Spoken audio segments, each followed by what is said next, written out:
Bienvenidos. Una noche soñé. Fue escrito por el Dr. Joaquín Andrés Chon, el día 29 de septiembre de 2011, en la ciudad de Trujillo Alto, Puerto Rico. Este pequeño cuento se divide en 6 partes tituladas: primera parte, el trabajo. Segunda parte, el paraíso. Tercera parte, la niña. Cuarta parte, la casa. Quinta parte, entre la calle y la allá. Sexta parte, responsabilidad propia. Comencemos. Primera parte, el trabajo. Por alguna razón el despertador sonó a la hora incorrecta, eran las 6:50 am en vez de las 5:30 am. Mi esposa me dijo tengo que salir en 10 minutos, así que me encargué de los niños, le di la terapia al pequeño y vestí al otro, los monté en el carro casi sin desayuno. El tapón era increíble y llegué tarde a mi reunión. Imagínate 1 hora y 20 minutos en él, me sacó el cansancio que he tenido acumulado por mucho tiempo. Luego, la reunión fue infructuosa y no cumplimos con los quehaceres del día, lo cual atrasó todo un mes de trabajo. Salí y busqué a los niños, esta vez había tapón de regreso pero por lo menos fue solo 35 minutos para moverme las 10 millas que hay de mi trabajo a las escuelas y casa. Preparé un poco de comida rápida, para mis hijos les hice unos macarrones con queso y para mi esposa y yo, arroz con corned beef. Luego de eso, comieron mis hijos y nos sentamos a hacer las asignaciones, para luego bañarlos y acostarlos a dormir. A eso de las 7:30 veo el carro de mi esposa que se acerca entre las casas vecinas, pasa el hoyo y sube a nuestra casa llegando al fin de un viaje por la isla. De momento ya eran las 10:30, me bañé y me acosté. A las 11:15 ya en la cama antes de dormir me dije, y pensar que mañana tendré que hacer esto nuevamente, me dormí exhausto en mi cama. Segunda parte, el paraíso. Esa noche soñé que estaba en un paraíso, con mi mente había llegado al cielo, el cielo era como la tierra, el clima como Puerto Rico, tropical, caminaba y no sabía dónde estaba. Habían árboles frutales de todo tipo, estaban llenos de frutas, más de 30 variedades de mangos. Me acerqué a un árbol y habían unos mangos del tamaño de la bola de mini balompié de mi hijo. Tomé una fruta y la olí, pesaba más de 5 libras, la abrí sacando su cáscara perfectamente madura, la acerqué a mis labios y su aroma era tan distintivo, como algo que nunca había olido, un mango excelente, besé la fruta y comí de ella. El sabor suculento entró y se percibió con todos mis sentidos. Alguien había plantado un paraíso en ese lugar. Era tan grande el mango y tanta la abundancia en ese lugar que solté el mismo mientras corría hacia otro árbol lleno de chinas, o naranjas como le llaman en otros países. Tiene que haber habido más variedades de chinas, limones, y frutas que en cualquier otro lugar. Era increíble. Los árboles no estaban en fila como en una producción comercial sino que estaban sembrados como intercalados por todo el predio. Los hierbajos no crecían, sin embargo crecía una planta rastrera con flores amarillas y plantas suculentas que retenían mucha agua en el suelo. Abrí una china, para mi sorpresa era roja por dentro y cada gajo dentro de la misma era bien grande. Removí la piel que tiene el gajo para exponer los gajillos, estos parecían células vivientes y radiantes. Tomé el gajo y le di la vuelta para sacar su piel y lo expuse indirectamente al sol, tenía un color que brillaba, era radiante, pensé que si comía ese gajo iba a llenar mi cuerpo de sol, aire, agua y minerales. Lo tomé en mi mano y coloqué lentamente en mi boca, súper excelente, fue una frescura de sabor al explotar cada uno de los gajillos en mi boca. Cuando lo mordí el sabor se esparció y la fragancia me llegó al cerebro. Era como que esas frutas, creciendo en este paraíso, tenían algo que no podía describir, un destello, algo más que no podía describir con mis sentidos. Este lugar era tan grande, que caminé perdido por varias horas y por todo lado habían árboles de frutas, algunas que nunca había visto, algunas agrias y otras que al comerlas me cambiaban el sabor de otras frutas. Encontré muchos vegetales pero no estaban sembrados en línea ni en bancos, con plástico como siempre los había visto, sino que estaban de todo tamaño por todo lado. Era como si hubiese caído unas semillas allí, las cuales germinaban por sí solas. Este paraíso tenía unos caminos bien buenos, al contorno con la tierra, no estaban en barro como los caminos de nuestras fincas, sino que estaban cubiertos por unas plantas. Alé una de estas plantas rastreras y tenían una raíz bien profunda, se nota que habían sido pisadas pero que eran bien resistentes. Seguí el contorno del camino, tenía el presentimiento que donde me había materializado en ese sueño era el centro de una inmensa finca. Caminé hacia arriba por el camino porque quería llegar al punto más alto de toda la tierra, a una colina, a ver qué podía apreciar del lugar. Al caminar pasaba por debajo de pequeños puentes donde corría agua bien lentamente, esta se movía al contorno llegando lentamente a unos lagos, los cuales me parece fueron planificados en el lugar. Al acercarme a uno de estos lagos vi como los peces brincaban. El agua era tan clara que se podían ver miles de peces nadando. Entré en el agua para nadar un poco, entonces un pez brincó en mis manos, era como si no tuviera miedo de mí, me miró con sus grandes ojos y brincó nuevamente al agua. Luego reí ese pez y muchos más me acariciaban las piernas y el pecho. Salí del agua con una gran sonrisa. Entonces vi un árbol gigante de Guayacán, era majestuoso, tenía que tener miles de años en el lugar. Abracé sus maderas fuertes y gruesas, pero no podía cerrar mis brazos y manos alrededor de su gran tronco. Algunas ramas producían unas resinas color bronce ámbar, tal parece que la gente acumulaba estas resinas en botellas bien bonitas que guindaban del árbol. Luego de secarme al sol, con una brisa fresca me dormí en una alfombra de gramas verdes frente al majestuoso Guayacán. Tercera parte. La niña. Abrí mis ojos tranquilamente, no sé cuánto tiempo dormí allí, pero creo que fue toda la noche. Desperté porque miles de pajaritos cantaban y cantaban. Era como si estuviera en un concierto de pajaritos. Sus cánticos venían de una arbolada cercana. Me asomé hacia la arbolada y vi por primera vez una familia que caminaba dentro de la misma. Estaban lejos 1 milla o 2, con el viento hacia mí y acariciando los árboles no permitía que me oyeran, así que cambié mi rumbo. Caminé hacia los árboles y hacia esa familia. Quería saber quién había plantado y planificado ese paraíso.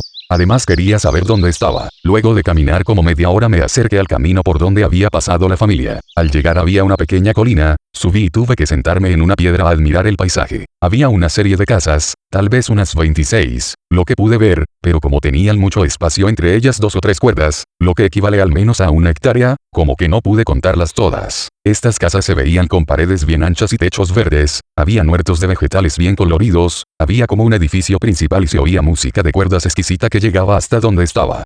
Al acercarme a la aldea había una niña. Tenía como unos 4 años, vestía sencillamente y con unas sandalias frescas, su pelo era largo y negro y jugaba bien atentamente con una especie de trompo. Este era bien peculiar, porque con un cordón la niña hacía girar una rueda y luego mágicamente balanceaba el trompo en un hilo colgante. Al girar el hilo el trompo se mantenía horizontalmente como volando. Cuando el trompo se detuvo me acerqué a la niña y le pregunté: «Hola niña, ¿cómo te llamas? ¿Cómo se llama este pueblo?». Sin embargo, la niña no me miraba, parecía que no podía oír, así que me paré frente a ella y le pregunté nuevamente. Pero tampoco obtuve respuesta. Pensé que la niña estaba tan concentrada en su juego que no me había visto, ni oído, así que me acerqué un poco más y le hice señas. Sin embargo la niña continuaba su juego, como si yo fuera un fantasma. Me despedí de la niña sin entender por qué no me contestaba y seguí caminando hacia el centro de donde se oía la música, era como si hubiese una fiesta o algo así. Cuarta parte, la casa. Caminar me encontré una casa más de cerca, la propiedad estaba dividida con unas verjas verdes, de plantas, la casa se veía construida como de una mezcla entre cemento, barro y hojas finas secas. El techo era verde, el agua percolaba del mismo y caía sobre unos canales que llegaban a unos tanques como de ladrillo. Me acerqué a la casa y llamé pero nadie contestó. La puerta estaba abierta y con gran curiosidad me acerqué y entré con un sentido de respeto y un poco de ansiedad porque estaba entrando a una propiedad que no era mía. La casa era relativamente pequeña, pero bien diseñada, en un estante habían muchos libros, traté de verlos, leerlos, pero no pude entender de qué eran. Había además una especie de puerta como si fuera un refrigerador pero no se veía que estaba enchufado a nada y como que estaba integrado a la casa. Al virarme hacia la puerta para salir, vi una ventana enorme colocada justo al este de la casa. Hacia allá se veía un lago enorme, un paisaje de árboles y flores como nunca había visto. Me senté en un mueble hecho de madera fina e imaginé por un momento que vivía allí y que me gustaría ver cómo el sol nacía por ese lago y proveía sus primeros rayos a ese hogar. Mi ansiedad se disipó, el aroma de la casa era uno de flores, la fluidez del aire que entraba por unos orificios en el suelo era bien astuto. Se respiraba paz en ese lugar y el diseño era increíble en tan pequeño espacio. Luego de admirar el paisaje, decidí encontrar a alguien que me ayudara a saber dónde estaba. Definitivamente si había muerto estaba en el paraíso, pero si no quería saber cómo regresar a ese lugar, así que continué mi camino hacia el centro. Al salir hacia el camino principal vi que habían gallinas en unos corrales grandes, donde tal parece ellas eran rotadas entre los corrales. Plantados sobre estos habían unos árboles que cuando sus frutas caían alimentaban las gallinas y habían muchos huevos. Caminé y vi un lugar de composta, lombrices, y unos envases llenos de reservas de frutas. También plantas medicinales, pasé mi mano sobre ellas y los aromas eran muchos, algunas de las cuales nunca había visto y de variados colores, una en específico apestaba y otra me causó un gran dolor al tocarla. Al salir al camino miré hacia atrás y vi todas las plantas frutales que había visto en otros lugares y muchas más. Pensé, aquí quiero vivir, así quiero vivir, ese tapón de 1 hora y 20 minutos como que no es lo que quiero. Quinta parte, entre la calle y allá. Mi camino destinado a saber dónde estaba y cómo podía adquirir una vivienda en ese paraíso. Me acerqué al centro, estaban como en una especie de reunión, hablaba un anciano que al juzgar por su apariencia tenía que tener por lo menos 90 años, un niño y una niña contestaban pero no entendía lo que estaban diciendo. Pero luego de que cada persona hablaba la gente reía, la gente se veían vivas, radiantes, Recordé que durante mi tapón veía a las personas en los otros carros, sentados en dirección opuesta a mí, uno detrás de otro, sea rico o pobre tenían una cara de amargura, se veían tristes. Con el celular en su mano pegado a su cabeza resolvían problemas o hablaban con alguien. Esta gente era ágil, vibrante, irradiaban un aura de salud y de felicidad que se palpaba en el ambiente, parece que comían siempre ese gajito que comí al empezar mi travesía por este lugar desconocido.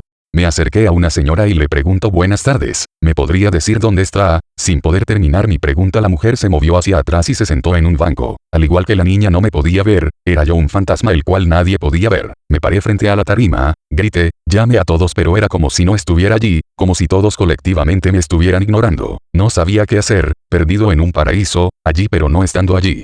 De momento me fijé en una mesa de madera al fondo del salón. Estaba llena, pero llena de frutas y alimentos de muchos colores, era una abundancia que nunca había visto. Rápidamente caminé hacia ella, quería ver más de cerca de qué se trataba. Entonces, las 5:30 am en el mundo real sonó mi despertador fuertemente. Le di para que se apagara tratando de regresar al paraíso. Llegué allá rápidamente y estaba en el suelo con algunas personas alrededor mío mirándome, tal parece que ya no era un fantasma. El anciano que hablaba con los niños cuando llegué al lugar, calmadamente me trataba de comunicar algo pero no entendía. De momento vuelve a sonar el despertador y le vuelvo a dar para ver si regresaba. Allá la gente parecía estarle haciendo algo a mi cuerpo, algo así como respiración artificial para revivirme. Lo hacían con mucho amor y respeto, como que no tenían miedo si moría. El anciano me repetía algo, pero no recordaba qué decía. De momento como que flotando desde arriba vi mi cuerpo, allí tirado y vi como ese grupo de personas juntó sus manos haciendo un círculo alrededor mío, como si estuvieran orando en silencio. El anciano susurraba algo en mi oído. Al minuto el despertador volvió a prenderse, le di nuevamente tratando de regresar, pero al tercer minuto ya había despertado. Me di cuenta que se habían cambiado los settings del despertador para que sonara cada minuto. Me quedé en mi cama. Miré al techo, miré a mi mujer durmiendo junto a mí, pensé en el tapón, pensé en la comida que comería esa tarde y esa noche. Pensé en el anciano y me dio curiosidad de qué era lo que susurraba en mi oído. Imaginé despierto lo que me había pasado y visualicé al anciano hablándome. Traté de recordar lo que me decía, parece que era algo bien importante lo cual él y las otras personas querían que supiera. De momento y de la nada mi cerebro dijo o pensó la palabra, Rodina, Rodina, Rodina. Es como si esa palabra se hubiera transcrito y transportado de ese otro mundo al nuestro a través de mi cerebro. Sexta y última parte, responsabilidad propia. Y allá despierto me estiré, levanté, bañé, llevé a mis hijos y llegué al trabajo. Esta vez el tapón de ida no fue tan malo, solo 45 minutos como regular. A eso de las 12 veo por la ventana de mi oficina pasar un anciano y recordé el sueño que había tenido y la palabra, Rodina, así que decido buscar en internet la palabra. Aquí dicto según definido y traducido de Wikipedia en internet. Rodina es una transliteración genérica de una palabra del lenguaje ruso que significa lugar de nacimiento. Cuando en mayúscula, el término se usa para describir un país completo, particularmente en charlas políticas. El idioma ruso asigna géneros arbitrarios a los sustantivos. La palabra Rodina es femenina y por lo tanto generalmente traducido al español como madre tierra en contraposición a Otchizna, palabra rusa, que sería en español padre tierra o ancestros. ¿Qué será? Porque esa palabra, madre tierra, tal parece que para esa gente era bien importante que entendiera eso. Sentado frente a mi computadora apagué el monitor y me di cuenta que muy pocas veces tenemos tiempo de pensar hacia dónde vamos, pasamos todo el día trabajando en el sistema para que el sistema funcione, pero no pensamos que tal vez el sistema ya dio lo mejor de sí. En la situación económica en que estamos su colapso podría ocurrir y tal vez debemos pensar que si eso ocurre nos reinventaremos. Tal vez será difícil, pero entonces haremos un sistema mejor. Es posible que este sea un sistema nuevo, uno diferente, donde haya abundancia y no escasez, donde los recursos se renueven y sean permanentes, donde podamos desarrollar pensamiento crítico, apropiadamente educar a nuestros hijos, tener una alimentación densa y nutritiva, que nos mantenga sanos y que nos permita pensar para poder seguir siendo humanos. Los sueños hay que hacerlos realidad. Son nuestra responsabilidad propia. Los humanos creamos lo que queremos, concentramos el pensamiento para hacerlo material. Si dedicamos nuestra vida a decir por qué otro, aquel o el gobierno no lo ha hecho, estaremos siempre diciendo eso, concentraremos nuestras energías en lo incorrecto. Nos preocupamos, en vez de ocuparnos en escribir, describir y concentrar la creación del mundo nuevo. Con este sueño he materializado mi futuro, él vendrá de alguna manera u otra porque es mi completa responsabilidad. El tiempo será irrelevante, ya este sueño es material, si lo imprimes o lo escuchas lo verás físicamente y cuando siembres tu primer árbol en el paraíso verás cómo el pensamiento se materializa desde un sueño. Sueña y vive, no hay mejor momento que hoy. Yo ya estoy apuntado en este paraíso, y tú, recuerda es tu responsabilidad y de nadie más. Auspiciado por www.youtube.com/compostapr